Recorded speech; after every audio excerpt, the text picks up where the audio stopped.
Du magazine du dimanche. Notre invité est installé, Monsieur Koné Mamadou Souleymane, directeur général de l'OASU, l'Office ivoirien des sports scolaires et universitaires. Monsieur le directeur général, on va regarder ce reportage et on reviendra pour l'entretien. 1962, création de l'Office ivoirien des sports scolaires et universitaires, OASU, un organisme pour mettre en œuvre la politique du gouvernement en matière de sport dans le secteur de l'éducation.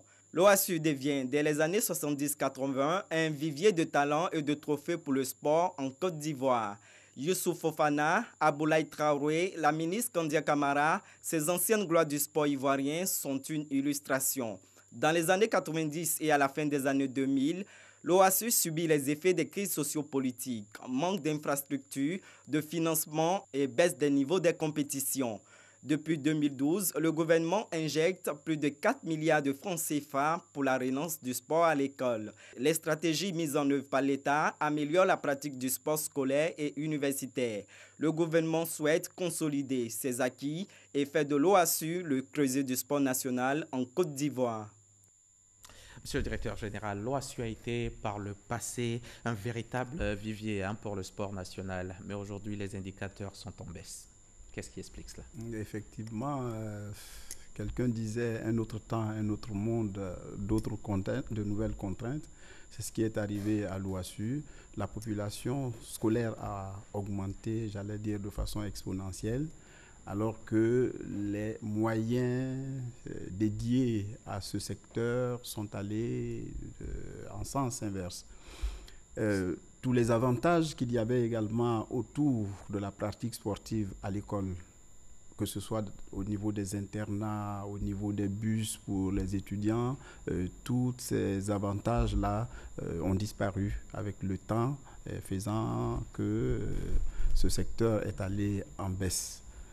C'est de nouvelles dispositions qu'il faut prendre pour cette relance et c'est ce que nous conduisons en ce moment. Et justement, c'est quoi ces dispositions?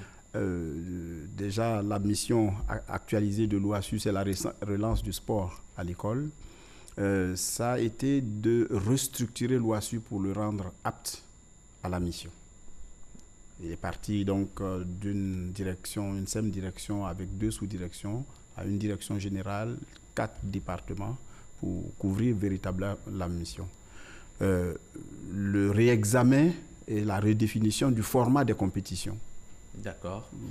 Ce sera quoi la différence? Hier, comment c'était et aujourd'hui, comment il faut que ce soit pour une relance efficace? Aujourd'hui, on l'a adapté à la politique nationale, aux données de la politique nationale du sport, qui actualise un tout petit toute l'approche, toute la prise en compte du sport en Côte d'Ivoire. Sport de masse, sport pour tous, sport d'élite, donc une configuration qui s'adapte à ça. Et puis, d'aller de telle sorte que par sélection successive, on parte du sport à la base pour tous pour arriver à détecter les meilleurs talents qu'on met à la disposition du mouvement sportif civil. Nous avons également procédé à la formalisation du mouvement sportif. En 2012, il n'y avait qu'une seule association créée conformément aux dispositions des textes en vigueur. Et aujourd'hui, nous en avons 4674. Donc, c'est un mouvement formel avec ces associations, avec 3 fédérations, dont une par ordre d'enseignement et 112 ligues réparties sur toute l'étendue du territoire. Et dans le format de compétition également, nous avons des jeux qui durent 7 à 10 jours. Ça, c'est une nouveauté. Alors qu'anciennement, c'était... C'était tout au plus un long week-end. D'accord. Voilà, donc il y a un changement. On peut ajouter également le repositionnement de l'office. Bien sûr, le repositionnement du sport scolaire ivoirien au niveau du sport scolaire africain. Et international. Vous êtes le vice-président de la Fédération africaine du sport universitaire. Le vice-président, la Côte d'Ivoire est vice-président de la Fédération africaine du sport universitaire, membre du comité exécutif de la Fédération internationale du sport scolaire et vice-président Afrique de cette structure-là. D'accord. Est-ce que les compétitions de l'OASU suscitent aujourd'hui l'ambiance des grands jours qu'on a connus à l'époque? Il y a un engouement. Il y a un engouement certain. Il y a un engouement certain. Les jeunes en demandent.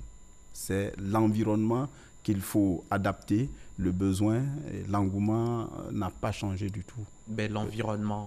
L'environnement, ce sont les infrastructures, c'est les moyens de déplacement, c'est toute la communication autour de ces activités. Figurez-vous que depuis le programme de la relance jusqu'à aujourd'hui, nous avons joué près de 42 000 matchs. De 2012 à aujourd'hui. 42 000 matchs. Donc, toute compétition. Toute compétition toute confondue. Discipline. Et les disciplines, il faut les rappeler, c'est l'athlétisme, le football, le handball, le basketball, le volleyball, la gymnastique. Pas encore la natation. Les établissements ne s'inscrivent pas toujours pour la natation et nous n'organisons que les compétitions que pour les disciplines pour lesquelles les établissements se sont inscrits. Et on remarque justement que dans les établissements, les infrastructures font défaut. Bien sûr. Soit ils sont vétustes, dégradés. Qu'est-ce qui est mis en œuvre pour pallier cela? Il y a un programme de réhabilitation qui est en cours, qui a été décidé par le gouvernement de près de 4 milliards pour relancer un peu, réadapter ces infrastructures à la pratique. Et sur toute l'étendue, il y a 25 établissements de Côte d'Ivoire sur toute l'étendue du territoire qui sont identifiés pour avoir leurs infrastructures réhabilitées. Et ça m'amène à vous poser la question concernant Yamoussoukro, le lycée scientifique de Yamoussoukro, doté d'infrastructures futuristes à l'époque et qui aujourd'hui sont toutes dégradées. Le lycée scientifique est compris dans les 25 établissements. Le lycée scientifique est compris. Les infrastructures sportives. Bien sûr. D'accord. Maintenant, il y a la construction qui est prévue, la construction d'un lycée. Un lycée sportif. C'est une promesse du président de la République. C'est à Bouaké. C'est à Bouaké. Nous sommes en train d'acquérir l'espace. On est à la phase de règlement de la purge des droits coutumiers. C'est à Kwasi Blekro, à Bouaké. C'est un lycée qui va recevoir 1000 élèves des deux sexes. Un établissement avec toutes les infrastructures modernes pour permettre d'encadrer les meilleurs. Avec de meilleurs encadrements, meilleurs entraînements également, pour qu'ils soient des athlètes bien formés. Bien formés. Et les athlètes qui y accèdent seront des athlètes qui seront détectés à partir des compétitions de l'OASU, à partir des 25 établissements dont j'ai parlé et qui abriteront des sections sport-études. 17 000 licenciés en 2011, avant 2011-2012, 87 000 licenciés aujourd'hui. C'est un bond énorme, c'est à saluer, mais il y a 6 millions d'élèves en Côte d'Ivoire, 6 millions. La cible, c'est 6 millions. C'est peu. Oui. Il faut prendre ces 87 000 avec quelques petites analyses derrière. Généralement, les responsables d'établissement ne licencient que les athlètes qui accèdent aux compétitions d'un certain niveau. Tous qui sont dans les sports de masse et pour tous ne sont pas licenciés. Si tout cela était licencié, bien sûr, le nombre serait plus important. Et on peut considérer ici que ces 87 000 licenciés sont les athlètes qui participent aux compétitions à partir d'un certain niveau et qui peuvent être suivis. Voilà, donc. Est-ce que d'office, tous les élèves et étudiants de Côte d'Ivoire ne doivent pas être licenciés? C'est le souhait de l'Office ivoirien des sports scolaires qui permettrait d'une certaine manière d'améliorer le financement de ce sport. Parce que justement, vous demandiez pourquoi ce n'est pas visible. C'est justement le problème de financement qui se pose et qui est l'angoisse de tous ceux qui ont la charge de conduire ce projet de relance du sport. Les infrastructures, vous l'avez dit, sont désuètes, le matériel est insuffisant, les ressources pour déplacer les enfants d'une localité à l'autre coûtent, les héberger pendant le temps où ils sont en déplacement, et tout ça a un coût qui peut être supporté si tous les élèves, de façon mutuelle, participent à ce... Et il faut ajouter que le coût de la licence, c'est 500 francs, 500 francs en moyenne. Voilà, en moyenne. Et 600 francs à l'université. Voilà. Un peu. Voilà. C'est comme au Maroc où tous les sportifs, les élèves sont licenciés d'office. Tous les élèves et étudiants le sont.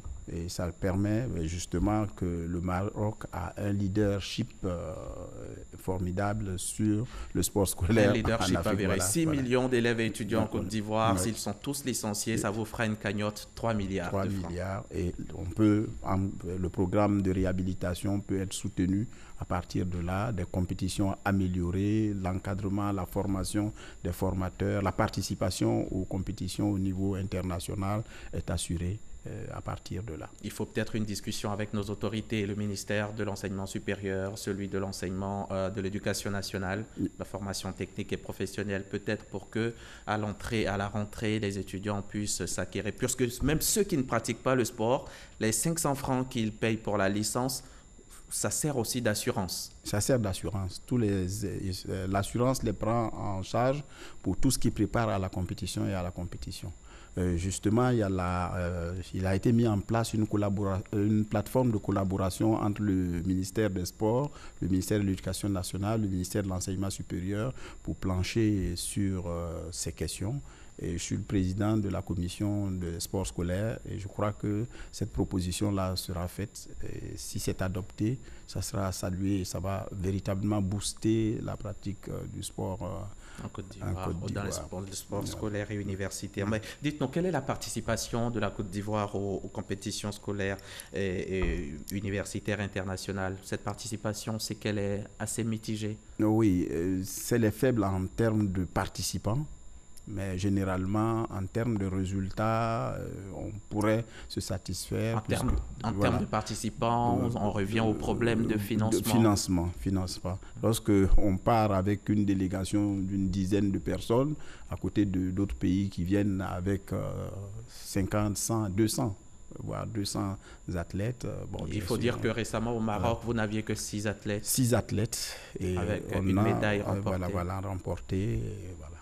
Donc, quand on fait ce ratio pour, par exemple, le Maroc qui a 400 athlètes, on a vite fait de nous classer bien loin.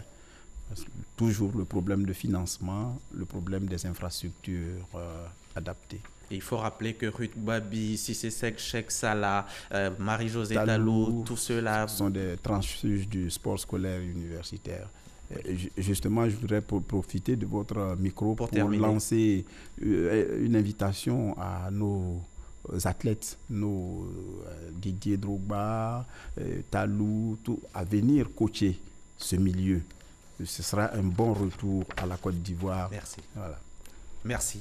Monsieur Kone Mamadou Souleymane, directeur général de l'OASU, l'Office ivoirien des sports scolaires et universitaires, inspecteur général de la jeunesse et des sports. Je rappelle que vous êtes venu nous parler de l'Office, de la relance du sport scolaire et universitaire initiée par le chef de l'État qui a souhaité depuis 2012 une redynamisation de vos activités sur tout le territoire national. Merci encore d'avoir accepté de venir sur notre plateau. Quant à vous, chers téléspectateurs, merci de nous avoir suivis. Merci à la chef des éditions Michel Mambo, merci à la régie, à Fofana Mamadou, à Wassavadogo, Aurélia Drokula. Bonne suite des programmes sur la chaîne qui rassemble.